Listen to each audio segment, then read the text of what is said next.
In this video, you'll see how to enable AWS Control Tower for existing organizations.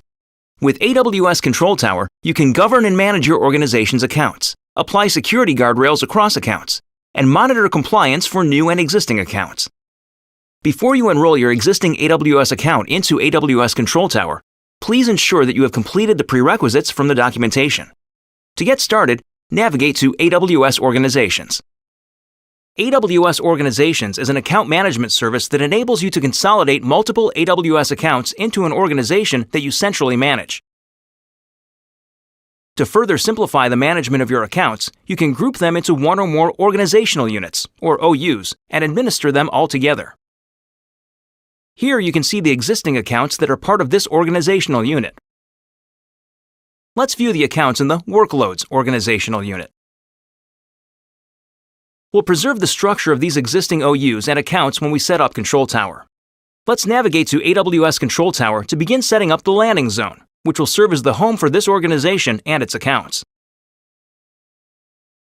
Before you can add AWS Control Tower to an organization, the management account must meet some necessary prerequisites. For the purposes of this example, all the prerequisites have been met. First, review pricing and select which regions you wish to manage from Control Tower.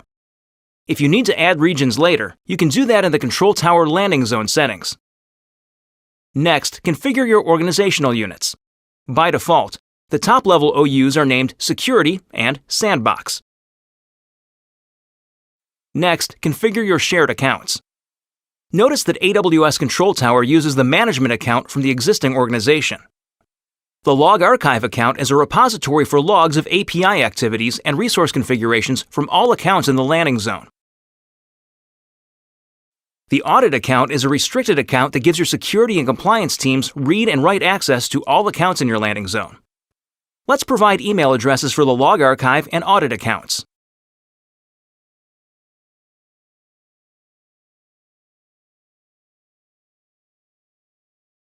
Next, give AWS Control Tower permission to administer AWS resources and enforce rules on your behalf, and then finish setting up the landing zone.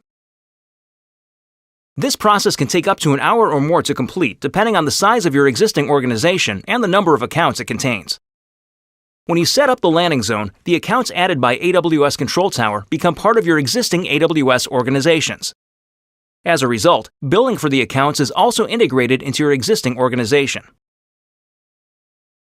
Now that AWS Control Tower is set up, you can see the Control Tower dashboard, where you can quickly review the status of the Control Tower environment. On the Organizational Units screen, you can see the new OUs and your existing organizational units, which remain unchanged from before Control Tower was set up because they are not managed by AWS Control Tower. You can easily import existing AWS accounts into Control Tower as a group by selecting them and clicking the Register OU button. On the Accounts screen, you see that AWS Control Tower added the Audit account and Log Archive account to your organization. These accounts are now part of the Security organizational unit within your AWS Control Tower landing zone. Accounts governed by AWS Control Tower are shown as Enrolled. Guardrails are governance rules that you can enable on your organizational units to enforce policies or detect violations. As you can see, many of the guardrails are already set to Mandatory and are being enforced on managed organizational units. You can select a guardrail to learn more about it. For instance, you can select the AWS config rule for a guardrail to see what settings it evaluates in your accounts. You can also enable a guardrail on an OU.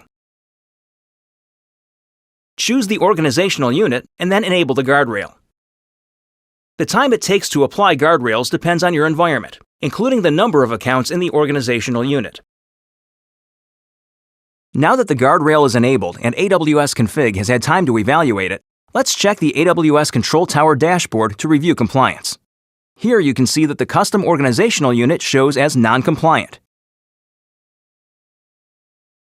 As you can see, one of the organizational unit's accounts is causing the non-compliance. Let's select the account to get more information. Here, you can see this account is non-compliant since an EBS volume is not encrypted. Let's continue reviewing the Control Tower environment. Your landing zone is set up with a native cloud directory to manage user identities and single sign-on to provide your users with federated access across accounts. It offers pre-configured user groups and permission sets for you to easily manage specialized roles within your organization. Let's navigate to the AWS Single Sign-On, or SSO, page. With AWS Single Sign-On, you can centrally manage SSO access to your AWS accounts and cloud applications. Here, you can designate which users and groups have SSO access to AWS accounts in your AWS organization. Now let's return to AWS Control Tower to look at the Account Factory. The Account Factory enables you to create standardized baselines and network configurations for accounts in your organization. Let's see how you can use it to quickly enroll a new account in your organization. As a best practice for a well-architected multi-account environment, AWS Control Tower will set up accounts that offer isolated environments for specialized roles in your organization. Let's provide the basic information for the account, including the account email address and display name. Next, we'll designate the SSO email and username. Next, provide the first and last name intended for creating an AWS SSO user. Let's retain Sandbox as the organizational unit and enroll the account. You can monitor the creation of the account from AWS Service Catalog. After a few minutes, you can refresh the view to ensure the account is ready to use. Here you can see the newly enrolled account.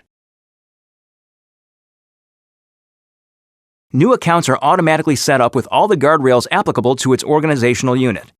For example, let's look at the guardrail we enabled earlier to see which accounts it is enabled for. You can see the guardrail has already been enabled on the new account. From the left navigation pane, you can access blog posts related to Control Tower. You can refine the search using the filters on the left. For example, let's look at blog results related to AWS Marketplace. From the Control Tower navigation pane, you can also access the Getting Started library in AWS Service Catalog. You can use these starter portfolios to quickly deploy infrastructure and manage user access through Control Tower. You've just seen how to enable AWS Control Tower for existing organizations. You can learn more about this topic in the description and links for this video. Thanks for watching. Now it's your turn to try.